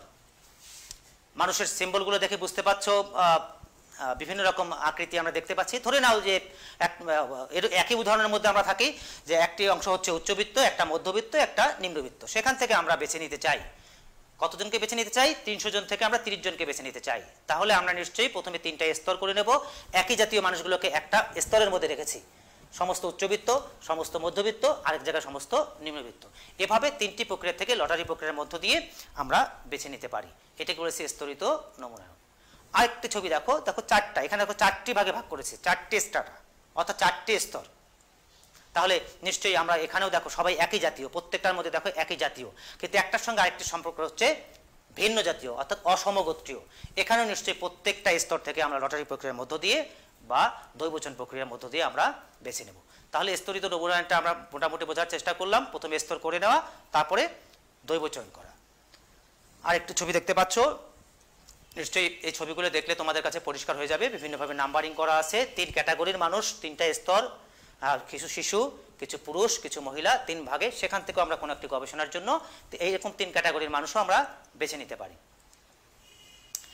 স্তরিতটা 2 রকম হয়ে থাকে, একটা হচ্ছে সমানুপাতিক স্তরিত নমুনায়ন, আর একটা হচ্ছে অসমানুপাতিক স্তরিত নমুনায়ন। তাহলে দেখো সমানুপাতিক কি, যে সব জায়গায় আমি অনুপাতটা সমান রাখতে চাই। কতজন আছে, আমি 10 জন করে নিয়েছি, 100 জন থেকে 10 জন, 100 জন থেকে 10 জন, 100 জন থেকে 10 জন। যদি ব্যাপারটা থাকতো এখানে, যদি থাকতো হচ্ছে কতজন, এখানে যদি হতো 50 জন, তাহলে আমি কতজন নিতাম, এখানে নিশ্চয়ই নিতাম তখন 5 জন। তাহলে অনুপাতটাকে যদি আমি সমান রাখি তাহলে সেটাকে বলবো আমি সমানুপাতিক নমুনায়ন। আর যদি দেখা গেল কি যে না আসলে মানুষ ঠিকই কম আছে, কিন্তু স্লাইডটা মনে সরে গেছে, মানুষ ঠিকই কম আছে, তারপরেও আমি এখান থেকেও 10 জন নিয়েছি, এখান থেকেও 10 জন নিয়েছি, এখান থেকেও 10 জন নিয়েছি, তাহলে এটা কি অনুপাতটা ঠিক থাকলো? 100 জনে 10 জন, 100 থেকে 10 জন, কিন্তু 50 জনে আবার 10 জন নিলাম, তাহলে তখন কিন্তু এটা সমানুপাতটা ঠিক থাকলো। সেটাকে বলেছি আমরা অসমানুপাতিক স্তরিত নমুনায়ন। তাহলে স্তরিত নমুনায়নকে আমরা 2 ভাগে ভাগ করলাম, সেটা সমানুপাতিক হতে পারে, অসমানুপাতিক হতে পারে। চলে যায় আমাদের নাম্বার 4, যেটাকে বলেছি আমরা গুচ্ছ নমুনায়ন। গুচ্ছ নমুনায়ন পদ্ধতিতে প্রাথমিকভাবে ভৌগোলিক অবস্থানের ভিত্তিতে সমগ্রকে কতগুলো শ্রেণীতে বা গুচ্ছে বিভক্ত করা হয়। সমগ্রকের প্রতিটি শ্রেণী বা গুচ্ছকে এক একটি উপসমগ্রক বলে। ঠিক আগের মতো করে খেয়াল করো তো, ঠিক এখানেও দেখো প্রাথমিকভাবে 3টা ভাগে ভাগ করে নেই। কিসের ভিত্তিতে ভাগ করব? আগে যেমন বলেছি উচ্চবিত্ত, মধ্যবিত্ত, নিম্নবিত্তের ভিত্তিতে, এখন আমরা করব ভৌগোলিক অবস্থানের উপর ভিত্তিতে। ধরে নাও রাজশাহী সিটি কর্পোরেশন এলাকাটাকে আমরা 3টি ভাগে ভাগ করলাম। 3টি ভাগে ভাগ করতে গিয়ে আমরা এরকম একটি ভাগ করলাম। একটি ভাগকে আমরা বলি এটা হচ্ছে সাহেব বাজার, আরেকটি ভাগকে আমরা বলি কাজলা এলাকা, আরেকটিকে ধরে নাও এটা হচ্ছে কোর্ট এলাকা।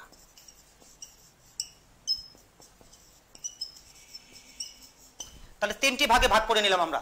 তাহলে রাজশাহী সিটি কর্পোরেশনের মানুষগুলোকে, অর্থাৎ সাহেব বাজারকে কেন্দ্র করে একটা এরিয়াকে বেছে নিলাম, কাজলা থেকে ওইদিকে যেটা আছে তাদেরকে একটি অংশ, আর কোর্ট এলাকা থেকে ওইদিকে যারা আছে তাদেরকে একটি অংশ। এখন এই যে 3টি এলাকা আমরা বেছে নিলাম, এই 3টি এলাকায় আমরা যদি একটু এভাবে খেয়াল করি, এই সাহেব বাজার এলাকায় ঠিক আগের গবেষণায় যদি যাই আমরা, তাহলে কি বলেছিলাম যে উচ্চবিত্ত, মধ্যবিত্ত, নিম্নবিত্ত। তাহলে সাহেব বাজার এলাকায় কি সব ধরনের মানুষ আছে?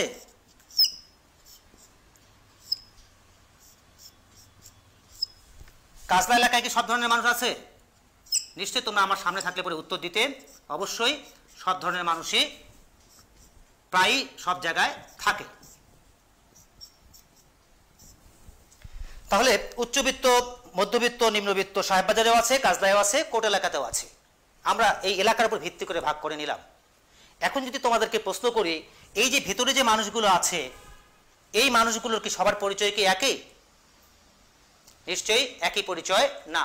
আমি যদি আরেকটু একটি করে এখান থেকে মুছে দিই, আরেকটু বুঝতে তোমাদের সুবিধা হতে পারে। দেখো, একজন যদি যোগ হয়, একজন গুণ, একজন বিয়োগ। উচ্চবিত্ত, মধ্যবিত্ত, নিম্নবিত্ত, আবার উচ্চবিত্ত, মধ্যবিত্ত, নিম্নবিত্ত, আবার উচ্চবিত্ত, মধ্যবিত্ত, নিম্নবিত্ত। তাহলে ভেতরে যে পরিচয়টা আছে, এই পরিচয়টা কেমন? এই পরিচয়টা হচ্ছে কেমন? অসমগোত্রীয়। একই না, ভিন্ন রকম, হেটারোজেনিয়াস, অসমগোত্রীয়। অসমগোত্রীয়, অসমগোত্রীয়। কিন্তু যদি বলি একজনের সঙ্গে আরেকজনের সম্পর্কটা কেমন, একজনের সঙ্গে আরেকজনের সম্পর্কটা কেমন, তাহলে এখানেও যদি থাকে ধনী গরিব, উচ্চবিত্ত, মধ্যবিত্ত, নিম্নবিত্ত, ওখানেও তাই আছে, ওখানেও তাই আছে। তাহলে এদের মধ্যে পারস্পরিক সম্পর্কটা হচ্ছে সমগোত্রী।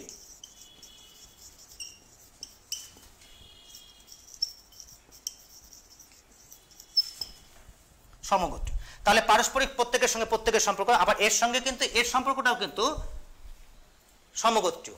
অর্থাৎ ভেতরের যে এককগুলো আছে এদের মধ্যে সম্পর্ক হচ্ছে অসমগোত্রীয়, ভিন্ন ভিন্ন, কিন্তু একজনের সঙ্গে আরেকজনের যে একটি এলাকা, সেই এলাকার মানুষগুলোর মধ্যে কিন্তু সমগোত্রীয় আছে।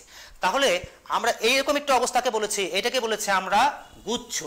এটা হলো গুচ্ছ, গুচ্ছ নমুনায়ন। তাহলে আমরা এটাকে বললাম গুচ্ছ নমুনায়ন, এটাকে বলেছি আমরা, উপরেরটাকে বলেছি আমরা স্তরিত নমুনায়ন। তাহলে একটু খেয়াল করো যে গুচ্ছের মধ্যে কি থাকে, গুচ্ছের মধ্যে ভেতরের সম্পর্কটা ভিন্ন ভিন্ন। কিন্তু একটা গুচ্ছের সঙ্গে আরেকটা গুচ্ছের সম্পর্কটা হচ্ছে একই জাতীয়। তাহলে ওখানে ঠিক যেমনটা ছিল তার সঙ্গে কিন্তু একটা বিপরীত একটি অবস্থা, এখানে ভেতরটা ছিল একই, বাইরটা ছিল আলাদা, আর এখানে ভেতরটা হচ্ছে আলাদা, বাইরের সম্পর্কটা হচ্ছে কি একই রকম। অর্থাৎ বাইরে বলতে আমি বলছি উপসমগ্রকগুলোর মধ্যে। ঠিক এখন যদি আমরা একটা স্লাইডের দিকে চলে আসি তাহলে একটু খেয়াল করো, স্লাইডের পরের যে অংশটি আছে, এক একটি উপসমগ্রকের সকল এককের মধ্যে সর্বাধিক পরিমাণ অসমরূপতা। প্রত্যেকটি উপসমগ্রক বলেছি, প্রত্যেকটাকে আবার কি বলেছি, গুচ্ছও বলেছি। এই প্রত্যেকটার ভেতরে কি, এই ভেতরে যেগুলো আছে সেগুলোর মধ্যে আছে সর্বাধিক পরিমাণে অসমরূপতা, মানে আলাদা আলাদা প্রত্যেকেই, আলাদা আলাদা প্রত্যেকেই, যোগ বিয়োগ মাইনাস, যোগ বিয়োগ মাইনাস। কিন্তু এই একটার সঙ্গে আরেকটার সম্পর্ক হচ্ছে সর্বাধিক পরিমাণ সমরূপতা, অর্থাৎ একটা উপসমগ্রকের সঙ্গে আরেকটা উপসমগ্রকের সম্পর্ক হচ্ছে একই জাতীয়। এরকম একটা অবস্থা সৃষ্টি করে যদি কতগুলো ভাগ করা হয়, সেই ভাগগুলোকে বলেছে আমরা গুচ্ছ, বা সেগুলোকে বলেছি শ্রেণী, বা সেগুলোই কতগুলো উপসমগ্রক। ঠিক এভাবে শ্রেণী বা ভাগ করে যেটাকে আমরা নমুনায়ন বাছাই করছি সেটাকে বলছি আমরা গুচ্ছ নমুনায়ন। তাহলে একটু বলে রাখি, এখানে গুচ্ছ হলো বটে, কিন্তু এর মধ্য দিয়ে শেষ কিন্তু না। এই গুচ্ছ থেকে কি করতে হবে, আবার এই প্রত্যেকটা গুচ্ছ থেকে আমাকে লটারি প্রক্রিয়ার মধ্য দিয়ে কিন্তু নমুনা বাছাই করতে হবে। ঠিক এখানে ধরে নাও যদি 100 জন থেকে থাকে, সেখান থেকে আমি 10 জনকে বাছাই করব, এখানে 100 জন থাকলে 10 জনকে খাবো, এখানে 100 থাকলে এখানে কিন্তু লটারি প্রক্রিয়ার মধ্যে দিতে হবে। এর মধ্যে দিয়ে যেটা হতে পারে, এমনও হতে পারে যে আসলে একই ক্যাটাগরির মানুষ হয়তো একটু বেশি চলে আসতে পারে, কিন্তু কখনো কখনো আমরা আমাদের গবেষণার স্বার্থেই ভৌগোলিক এলাকার উপর গুরুত্ব দিয়ে তার উপর বিভক্ত করেই কিন্তু আমরা নমুনা বাছাই করি। সেখানে বিভিন্ন ক্যাটাগরির মানুষ, ধনী গরিব, ধনী উচ্চবিত্ত মধ্যবিত্ত নিম্নবিত্তর মধ্যে পার্থক্য হতে পারে বটে, কিন্তু এভাবে ভাগটাকে বলেছি আমরা গুচ্ছ নমুনায়ন। এই জন্য এই নমুনায়নটা আরেকটা ভাগ বলেছে গুচ্ছ, ভৌগোলিক অবস্থানের ভিত্তিতে সমগ্রকে কতগুলো শ্রেণীতে বা গুচ্ছে বিভক্ত করা হয় বলে। এটা আরেকটি নাম হচ্ছে এরিয়া স্যাম্পলিং, অথবা এটাকে বলে আমরা ক্ষেত্র নমুনায়ন। ছবিটার দিকে খেয়াল করো, first Avenue, second Avenue, third Avenue, তিনটি রাস্তা, তিনটি এলাকায় দেখো বিভিন্ন ক্যাটাগরির মানুষ আছে প্রত্যেকটাতেই। প্রত্যেকটার মধ্যে বিভিন্ন ক্যাটাগরি মানে হচ্ছে সেখানে একটা অসমগোত্রীয়, প্রত্যেকটা আলাদা আলাদাভাবে ভেতরের এককগুলো হচ্ছে অসমগোত্রীয়, কিন্তু একটার সঙ্গে আরেকটি সম্পর্কের জায়গাটি হচ্ছে সমগোত্রীয়। দেখো, আর ডান দিকে আবার দেখো একটা ছবি, আরেকটা ছবি দেখতে পাচ্ছ, সেখানেও দেখো বিভিন্ন কালারের আমরা দেখিয়েছি, কিন্তু প্রত্যেকটা ক্লাস্টারের মধ্যেই বা গুচ্ছের মধ্যে কিন্তু একই জিনিসগুলো আছে, অর্থাৎ ভেতরে তারা সবাই ভিন্ন ভিন্ন, কিন্তু একটার সঙ্গে আরেকটার সম্পর্কটা কিন্তু সেখানে একই জাতীয়। সম্ভাবনা নির্ভর নমুনায়ন, আমরা এই চারটি আমরা একটু আলোচনা করে আসলাম। একটু খেয়াল করো, সিম্পল র্যান্ডম স্যাম্পল বা সিস্টেমেটিক র্যান্ডম স্যাম্পল, দুঃখিত, এক নাম্বার হচ্ছে সিম্পল র্যান্ডম স্যাম্পল। ছবি দেখে তোমরা আরেকবার একটু দেখে নাও কিভাবে সিম্পল হয়েছে, খুব স্বাভাবিক সহজ প্রক্রিয়ার মধ্যে দিয়ে, সরল প্রক্রিয়ার মধ্যে দিয়ে বেছে নেওয়া হয়েছে। সিস্টেমেটিকের মধ্যে দেখো দুইজনকে বাদ দিয়ে একজন, দুইজনকে বাদ দিয়ে একজন, এভাবে বেছে নেওয়া হচ্ছে। স্ট্র্যাটিফাইড আমরা একটু আগে দেখলাম, এই চিত্রের মধ্যে দিয়ে দেখার চেষ্টা করলাম, সেখানে স্তর সৃষ্টি করে তারপরে নমুনায়ন করা হয়েছে। এরপরে ক্লাস্টারের মধ্যে আমরা দেখলাম সেখানেও কিন্তু কতগুলো বিশেষ প্রক্রিয়ায় গুচ্ছ তৈরি করে তারপরে সেখান থেকে নমুনা বাছাই করা হয়েছে। আমরা এতক্ষণ পড়লাম সম্ভাবনা নির্ভর নমুনায়নগুলো। এবার একটু চলে আসি আমাদের নিঃসম্ভাবনা নির্ভর নমুনায়ন। সেখানেও চারটি ভাগের কথা বলা আছে, আমরা একটু খেয়াল করি। চারটি ভাগের নাম আমরা ইতিমধ্যে জেনেছি, আমরা একটা একটা করে একটু আলোচনার দিকে আগাই। এক নাম্বার বলেছি উদ্দেশ্যমূলক নমুনায়ন বা পারপাসিভ স্যাম্পলিং, আরেকটি নাম বিচারকরণ বা জাজমেন্ট স্যাম্পলিং। দুই আকস্মিক নমুনায়ন বা অ্যাক্সিডেন্টাল স্যাম্পলিং। নাম্বার আরেকটি নাম আছে সুবিধাজনক নমুনায়ন বা কনভেনিয়েন্স স্যাম্পলিং। নাম্বার 3 আনুপাতিক বা নির্ধারিত অংশ নমুনায়ন, কোটা স্যাম্পলিং। নাম্বার 4 হচ্ছে স্নোবল নমুনায়ন অথবা সেইন আর রেফারেল স্যাম্পলিং। একটু যদি আমরা সংজ্ঞার দিকে খেয়াল করি, গবেষক নিজের পছন্দ এবং অভিজ্ঞতালব্ধ জ্ঞান প্রয়োগের মাধ্যমে সমগ্রকের বিশেষ বৈশিষ্ট্যের প্রতিনিধিত্বশীল এককগুলোকে নমুনায় অন্তর্ভুক্ত করার উদ্দেশ্যে নমুনা বাছাইয়ের এই পদ্ধতিকেই উদ্দেশ্যমূলক নমুনায়ন বলে। অর্থাৎ এই উদ্দেশ্যমূলক নমুনায়ন বা পারপাসিভ স্যাম্পলিং হচ্ছে গবেষকের নিজের একটা পছন্দ থাকবে, নিজের একটা অভিজ্ঞতা থাকবে, এবং তার উপর ভিত্তি করে সে বিশেষ কতগুলো বৈশিষ্ট্যের কতগুলো ব্যক্তিকে বাছাই করতে চান, এবং তারা অবশ্যই যেন মোটামুটি একটা প্রতিনিধিত্বমূলক হয়। এগুলোকে বলেছি আমরা এভাবে উদ্দেশ্যের সঙ্গে সঙ্গতি রেখে গবেষকের পছন্দ অভিজ্ঞতার উপর ভিত্তি করে নমুনা বাছাই করার পদ্ধতিকে বলেছি আমরা উদ্দেশ্যমূলক নমুনায়ন। এখানে গবেষকের অভিজ্ঞতা এবং পছন্দ অপছন্দ যেহেতু থাকে, কাজেই নমুনায় সবার অন্তর্ভুক্ত হওয়ার সমান সম্ভাবনা কিন্তু থাকে না। কারণ আমরা এতক্ষণ যা পড়েছিলাম তা ছিল কিন্তু একটু আগে পড়েছি সম্ভাবনা নির্ভর, উদ্দেশ্যমূলক নিশ্চয়ই নিঃসম্ভাবনা নির্ভর, অর্থাৎ সবার আসার সম্ভাবনা সমান থাকবে না। আরেকটা সংজ্ঞা এখানে দেখো লিখেছে, গবেষক বা নির্বাচনকারীর বিচার বুদ্ধি নমুনা নির্বাচনের ভিত্তি হিসেবে ব্যবহার করা হয় বলে উদ্দেশ্যমূলক নমুনায়নকে বিচারমূলক নমুনায়নও বলা হয়। অর্থাৎ যেহেতু গবেষকের বুদ্ধি বিচার এখানে খাটে বাছাই করতে গিয়ে, এই জন্য অনেকে এটাকে বলে থাকে এটা হচ্ছে জাজমেন্ট নমুনায়ন, অর্থাৎ বিচারক গবেষক তার যাচাই বাছাইয়ের উপর ভিত্তি করে বাছাই করা হয় বলেই এটাকে জাজমেন্ট স্যাম্পলিংও বলা হয়ে থাকে। ছবি দেখো, গবেষক এক জায়গায় দাঁড়িয়ে আছে, ওখান থেকে ওনার মনে হলো এই মানুষগুলোর মধ্য থেকে একে একে একে এই 5 জনকে আমার গবেষণার জন্য উত্তম হতে পারে, আমার উদ্দেশ্যের সঙ্গে হয়তো তাৎপর্যপূর্ণ হবে, বা তার সম্পর্কে আমি যতটুকু জানি এই ব্যক্তির মধ্যে এই বৈশিষ্ট্যগুলো আছে, কাজে তাকে নমুনায় অন্তর্ভুক্ত করলে পরে আমার গবেষণার উদ্দেশ্যের সঙ্গে ম্যাচ করবে, এভাবে বাছাই করাটাকে বলেছে আমরা উদ্দেশ্যমূলক নমুনায়ন। গবেষকের বিচার বুদ্ধি তার নিজস্ব অভিজ্ঞতার উপর ভিত্তি করেই বেছে নেওয়া।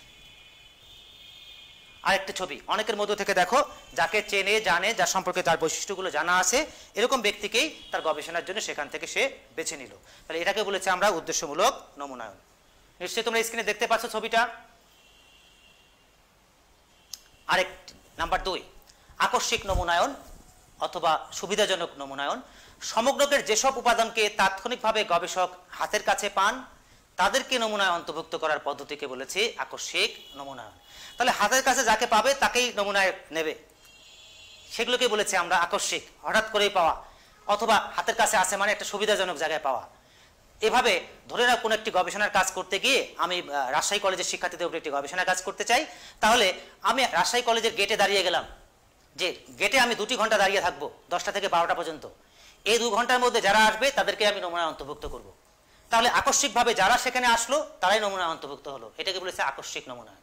আর সুবিধাজনকটা হচ্ছে আমি আমার সুবিধাজনক একটি জায়গায় দাঁড়িয়ে গেছি রাজশাহী কলেজের গেটে অথবা সাহেব বাজার মোড়ে, তাহলে সেখানে হাতের কাছে যাদেরকে পেলাম তাদেরকে আমি নমুনায় নিয়ে নিলাম, সেটাকে বলেছে আমরা সুবিধাজনক, এই জন্য বলেছে আকস্মিক বা সুবিধাজনক নমুনায়ন। চিত্রটা দিকে খেয়াল করো, গবেষক এখানে দাঁড়িয়ে আছেন, সে দূরে কোথাও যায়নি, তার হাতের কাছে যে কয়েকজন কাছাকাছি আছে সেই 5 জনকে সে কিন্তু ডেকে নিল, কারণ এটা সুবিধা, অথবা অ্যাক্সিডেন্টালি আকস্মিকভাবে তারাই কাছাকাছি তখন ছিল, এরকমটাকে বলেছি আমরা আকস্মিক নমুনায়ন। ছবিগুলো দেখে নিশ্চয়ই বুঝতে পারছো গবেষক কোথায় আছে বক্সের মধ্যে, গবেষক কাদেরকে বেছে নিল, অ্যারো দিয়ে দেখো তার আশেপাশে 5 জনকে সে বেছে নিয়েছে, সে কিন্তু দূরে যায়নি, তাহলে এটাকে বলেছি আমরা সুবিধাজনক। নাম্বার 3, আনুপাতিক বা নির্ধারিত অংশ নমুনায়ন, এটাকে বলেছে কোটা স্যাম্পলিং। সমগ্রকের অন্তর্ভুক্ত বিভিন্নমুখী উপাদানগুলোকে আনুপাতিক হারে নমুনায় অন্তর্ভুক্ত করার পদ্ধতিকে বলেছি আনুপাতিক অংশ নমুনায়ন। আমরা জানি আমাদের সমাজে বিভিন্ন অনুপাতে মানুষ আছে, পুরুষের সংখ্যার একটা অনুপাত আছে, মহিলার সংখ্যার একটা অনুপাত আছে, ধরে নাও যে 51% হচ্ছে পুরুষ, 49% হচ্ছে মহিলা, তাহলে আমি কোনো একটা গবেষণায় যদি যুক্ত করি তাহলে 51% কি করব, পুরুষকে যুক্ত করব, আর 49% আমি কি করব, মহিলাকে যুক্ত করব। দেখো এখানে একটা উদাহরণ দিয়েছি, আমার স্যাম্পল সংখ্যা হচ্ছে কত, 200 জন। 200 জনের মধ্যে আমি দেখো এখানে বলেছে যে চকলেট বায়ার্স, অর্থাৎ চকলেট পছন্দ করে, চকলেটের ক্রেতা অথবা চকলেট সে সংগ্রহ করে, এরকম মানুষ পুরুষ আছে হচ্ছে কত পার্সেন্ট, 40%, আর চকলেট কেনে বা পছন্দ করে এরকম ক্রেতা আছে মহিলাদের মধ্যে 60%। তাহলে 200 জনকে যদি আমি অন্তর্ভুক্ত করতে চাই, 40% 200 জনের মধ্যে হয় 80, আর মহিলা 60%-এর মধ্যে হবে 120, অর্থাৎ 120 আর 80 মিলে হচ্ছে 200 জন। তাহলে এই যে আমরা অনুপাতে নিলাম, এই যে মানুষ যে অনুপাতে আছে সেই অনুপাতে নেওয়াটাকে বলেছে আমরা আনুপাতিক অংশ নমুনায়ন। আর একটু বলে রাখি, তোমরা দেখবা চাকরির সময় বিভিন্ন রকম কোটা থাকে, পুরুষ কোটা, মহিলা কোটা, মুক্তিযোদ্ধা কোটা, উপজাতি কোটা, যে মানুষ যে অনুপাতে আছে তাদেরকে সেই কোটা অনুযায়ী তাদেরকে সেই কয়টি আসন সেখানে সংরক্ষিত করার মধ্য দিয়েও কিন্তু আমরা তাদেরকে বাছাই করতে পারি। গবেষণার ক্ষেত্রেও ঠিক এমনিভাবেই কোটার সংখ্যার উপর ভিত্তি করে তাদেরকে বাছাই করা হয়। নাম্বার 4 আমরা চলে এসেছি, লাস্ট 1 নাম্বার, স্নোবল স্যাম্পলিং। সংজ্ঞার দিকে যদি খেয়াল করো, selecting participant by finding 1 or 2 participant and then asking them to referral you to others। অর্থাৎ এখানে গবেষক 2-1 জনকে সিলেক্ট করেন, তার গবেষণার সঙ্গে যেমন যাবে এরকম 1-2 জনকে, এবং তাদেরকেই আবার বলেন যে তোমার বৈশিষ্ট্যের এরকম মানুষ আর কোথায় আছে তাদের সন্ধান তুমি দাও, তাদের মাধ্যমে আবার তাদেরকেও পেয়ে যান, এভাবেই নমুনা বাছাই করা হয়। অর্থাৎ নিচে একটা উদাহরণের দিকে খেয়াল করো, meeting A homeless person, interviewing that person and then asking him or her to introduce you to other homeless people you might interview। কিছু মানুষ আছে যাকে তাদের বাড়ি ঘর নেই, তাদের সাক্ষাৎকার নেওয়ার জন্য গবেষক 2-1 জনকে চেনেন, সেই 2-1 জনকে নমুনায় ইন্টারভিউর জন্য নিলেন, এরপরে তাদেরকেই বললেন যে বলো তো দেখি তোমার জানা মতে আর কে কে আছে তাদের বাড়ি ঘর নেই। তো তাদের কাছ থেকে সন্ধান পাওয়া গেল এবং তাদের কাছ থেকে আবার তথ্যগত হয়। এভাবে একজন থেকে গবেষক ইনিশিয়ালি 2-1জনকে নির্বাচিত করেন, তারাই আবার পরবর্তীতে নমুনা বাছাই করতে সহযোগিতা করেন। দেখো একই কথাগুলো এখানেও বলা আছে, one person recommends another person, অর্থাৎ একজন আরেকজনকে বলে, এভাবেই দেখা গেল কি নমুনা বাছাই করা হয়। এমনকি এখানে একটা উদাহরণ দেওয়া আছে, for example adolescents who abuse recreational drugs, কারা রিক্রিয়েশনাল ড্রাগ খায় এবং উল্টো পাল্টা কথা বলে, গালিগালাজ দেয়, এরকম 2-1জনকে গবেষক চেনেন। তারপরে আবার তাকে জিজ্ঞেস করা হলো, এখন তুমি বলো তো তোমার জানা মতে কারা এরকম রিক্রিয়েশনাল ড্রাগ খায় এবং উল্টো পাল্টা কথা বলে। তাদের কাছ থেকে সেই তথ্যগুলো পেয়ে তাদের কাছ থেকে আবার নমুনা সংগ্রহ করার মধ্য দিয়ে যে তথ্য উপাত্ত করে, এভাবে নমুনা বাছাই করাটাকে বলেছি আমরা স্নোবল স্যাম্পলিং, এক থেকে আরেকজন। ছবির দিকে খেয়াল করো, দেখো গবেষক দাঁড়িয়ে আছেন, তিনি 2জনকে বলেছেন, সেই 2জন আবার দেখো 3জনকে বলেছে। এই ছবি দেখে নিশ্চয়ই বুঝতে পারছো, গবেষক 2জনকে বলার পরে বাকিদের সংবাদগুলো তিনি তাদের মাধ্যমেই পেয়ে গেছেন। আরেকটা ছবি, গবেষক প্রথমের দিকে দেখো সাদা কালারের গবেষক 2জনকে বলেছে, তারা আবার বাকিদেরকে সংবাদ দিয়েছে, তাদের তথ্য তাদের সম্পর্কে জানিয়েছে, গবেষক তাদের সন্ধানও পেয়ে যায় এবং এভাবে সেই তথ্যপাত্র কালেক্ট করে থাকে। তাহলে এক থেকে আরেকজন থেকে দেখো, প্রথমে ইনিশিয়ালি গবেষক কয়জনকে বলেছে? 3জনকে বলেছে, সেই 3জন আবার 2জনকে বলেছে, একজনকে বলেছে, ঠিক আবার 2জন আবার কয়জনকে বলেছে? 3জনকে বলেছে বা 2জনকে বলেছে বা 1জনকে বলেছে। এভাবে কিন্তু একটা চেইন এখানে মেনটেন করা হয়, এই জন্য বলেছে এটা চেইন অর রেফারেল মানে উদাহরণ দেয়, একজন আরেকজনের কথা বলে। ঠিক এমনিভাবে আমরা কি করে থাকি নমুনা। অ্যাট এ গ্লান্স যদি আবার একটু দেখি নিঃসম্ভাবনা নমুনায়ন, আর ছবিটাতে দেখতে পাচ্ছ একটু একদম ডান দিকে উপরের দিকে দেখো পারপাসিভ স্যাম্পলিং লেখা আছে। গবেষক দাঁড়িয়ে আছেন, হাত দিয়ে ইঙ্গিত করছেন তুমি আসো, তুমি না, ইউ নট, এভাবে দেখো ইঙ্গিত করছে, হয়তো অতটা পরিষ্কার দেখতে পাচ্ছ না। তাহলে তার উদ্দেশ্যের সঙ্গে যায় এমন 3জন ব্যক্তিকে বাছাই করলেন, এটাকে বলেছে পারপাসিভ স্যাম্পলিং। তারপরে দেখো কনভেনিয়েন্স লেখা আছে বা একটা লেখা আছে এক্সিডেন্টাল। ওই যে উদাহরণ দিয়েছিলাম, রাজশাহী কলেজ গেটে দাঁড়িয়ে গেছি, একটা গেট দেখতে পাচ্ছ, গবেষক দাঁড়িয়ে আছেন লেখার জন্য, তথ্য উপাত্ত নেওয়ার জন্য। ঠিক গেট দিয়ে ওই সময়টা যে ঢুকবে বা বের হবে তাদেরই তথ্য উপাত্তগুলো নেওয়া, এক্সিডেন্টালি যারা আসবেন তাদের কাছ থেকে তথ্য নেওয়া বা সুবিধাজনকভাবে তাদেরকে পাচ্ছে তাদেরকে, এটা বলছে এক্সিডেন্টাল বা কনভেনিয়েন্স। লাস্টে দেখো স্নোবল স্যাম্পলিং এর একটা ছবি আমরা দেখতে পাচ্ছি, একজন আরেকজনকে সংবাদ দিচ্ছে, একজন আরেকজনকে সংবাদ দিচ্ছে, আরেকজন আরেকজনকে সংবাদ দিচ্ছে। এভাবে চেইন মেনটেন করেও কিন্তু তথ্য উপাত্ত আমরা পেতে পারি। নমুনায়নের প্রকারভেদগুলো নিয়ে তোমাদের সঙ্গে চেষ্টা করলাম এই সময়ের মধ্যে যতটুকু সম্ভব একটু আলোচনা করবার। খুবই আমি বলবো যে তাৎপর্যপূর্ণ একটি বিষয় নিয়ে আজকে পড়াচ্ছিলাম। এটি প্রতি বছরই পরীক্ষায় আসে, খুবই গুরুত্বপূর্ণ এবং কোনো গবেষক গবেষণা করতে গেলে এই পদ্ধতিগুলোর নিশ্চয়ই বিকল্প নাই। তবে বেশিরভাগ ক্ষেত্রে আমরা ভালো গবেষণা করতে গেলে আমাদেরকে সম্ভাবনা নির্ভর নমুনায়নের দিকেই আমাদেরকে বেশি নির্ভর করতে হয়। তবে নিশ্চয়ই সবসময় আমরা সব নিয়মকানুন মেনটেন করে করতে পারি না, যার কারণে আমাদেরকে কি করতে হয়, কখনো কখনো কিছু কিছু গবেষণার ক্ষেত্রে আমাদেরকে একটু ছাড় দিতে হয়, একটু সহজভাবে দেখতে হয়। সেক্ষেত্রে কিন্তু আমরা নিঃসম্ভাবনা নির্ভর নমুনাগুলো আমরা কাজ করে থাকি। তাহলে এই গবেষণা, যে কোনো গবেষণা শুধুমাত্র মনোবিজ্ঞানের শিক্ষার্থী বলে না, যে কোনো সাবজেক্টের শিক্ষার্থীদের জন্য এই নমুনায়নগুলো করতে হয়। আমি আমার এই সময়ের মধ্যে, আমার এই সীমাবদ্ধতার মধ্যে যতটুকু সম্ভব পরিষ্কার করবার চেষ্টা করলাম। আসলে এই নমুনায়নগুলোর মধ্যে আরও অনেক কথা আছে, আরও অনেক উদাহরণ দিয়ে অনেকভাবে যদি বলতে পারতাম তাহলে আমার প্রিয় শিক্ষার্থীরা আরও হয়তো ভালো বুঝতে পারতে। আমি জানি না তোমাদের কতটুকু পরিষ্কার করতে পারলাম। নিশ্চয়ই যদি আবারও আমরা ক্লাসরুমে মিলিত হতে পারি, তোমাদের প্রত্যাশা অনুযায়ী আবার যদি ক্লাসরুমে এইটাকে সংক্ষেপে আরেকবার একটু কথা বলার সুযোগ পাই, সেই চেষ্টাটিও আমি করব। তোমাদের প্রশ্ন থাকলে পরে তোমরা সেই প্রশ্নটিও করতে পারতে, তোমরা নিশ্চয়ই কমেন্ট বক্সে সেই প্রশ্নগুলো করবে। আমি নিশ্চয়ই চেষ্টা করব তোমাদের সেই প্রশ্নগুলো দেখে তোমাদের উত্তর দেবার। আর নিশ্চয়ই ক্লাসরুমে যদি তোমাদের সেই সুযোগটি থাকে আরেকবার, সেখানে আমরা সেই সুযোগটায় মিলিত হবার চেষ্টা করব। তো সবার জন্য অনেক শুভকামনা থাকলো, সবাই ভালো থাকো। এই পর্যায়ে সবাইকে আবারও ধন্যবাদ জানিয়ে শেষ করছি। ধন্যবাদ।